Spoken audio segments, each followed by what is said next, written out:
చంద్రుడికి కుష్ఠరోగం వస్తే భూమి ఎలా చీకటిగా మారిపోయిందో తెలుసా?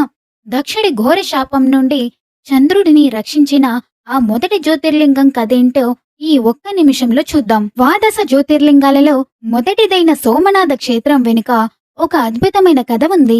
పూర్వం దక్ష ప్రజాపతికి 27 మంది కుమార్తెలు ఉండేవారు. వారే మన నక్షత్రాలు. దక్షుడు తన 27 మంది కుమార్తెలను చంద్రుడికి ఇచ్చి వివాహం జరిపించాడు. చంద్రుడు ఆ 27 మంది భార్యలలో రోహిణి అనే ఆమెను అమితంగా ప్రేమించేవాడు. ఎప్పుడు ఆమెతోనే సమయం గడుపుతూ మిగిలిన 26 మంది భార్యలను పూర్తిగా నిర్లక్ష్యం చేసేవాడు. దీనితో మనస్తాపానికి గురైన మిగతా కుమార్తెలు తమ తండ్రి అయిన దక్ష ప్రజాపతికి మొరపెట్టుకున్నారు. దక్షుడు చంద్రుడిని పిలిచి భార్యలందరినీ సమానంగా చూసుకోవాలని మందలించాడు. కాని చంద్రుడు తన ప్రవర్తన మార్చుకోలేదు. రోహిణిపైనే తన ప్రేమను కురిపిస్తూ మిగిలిన వారిని అవమానించసాగాడు. తన కుమార్తెల కన్నీళ్లను చూసి ఆగ్రహించిన దక్ష ప్రజాపతి చంద్రుడికి ఒక ఘోరమైన శాపాన్ని ఇచ్చాడు. రూప గర్వంతో కళ్ళు మూసుకుపోయి భార్యలు నిర్లక్ష్యం చేసినా, ఓ చంద్రుడా, నీ అందానికి కారణమైన నీ కాంతి క్షీణించిపోవుగాక. నువ్వు రోజు రోజుకు అరిగిపోతూ కుష్ఠ రోగగ్రస్తుడివి అవుతావు.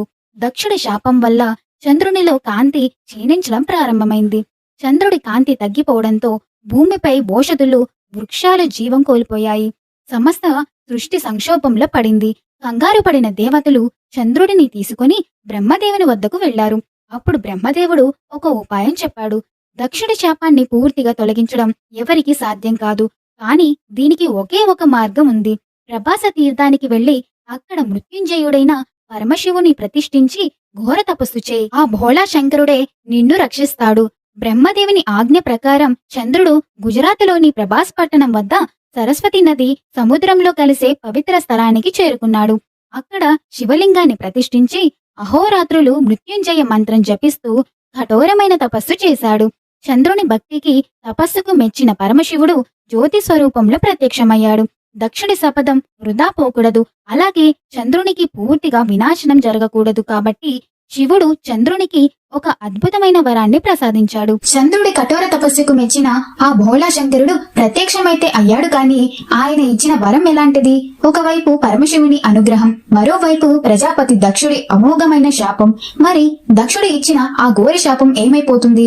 విశ్వ సృష్టికర్త అయిన బ్రహ్మదేవుడే దక్షుని శాపాన్ని వెనక్కి తీసుకోలేం అని చెప్తే, మరి శివుడి ఇచ్చిన వరం వలన చంద్రుడికి దక్షుడి శాపం నుండి శాశ్వత విముక్తి లభిస్తుందా? ఒకవేళ శివుడు చంద్రుడిని కాపాడితే తన శాపాన్ని ధిక్కరించినందుకు దక్షుడికి మరియు పరమశివుడికి మధ్య భీకర యుద్ధం జరుగుతుందా?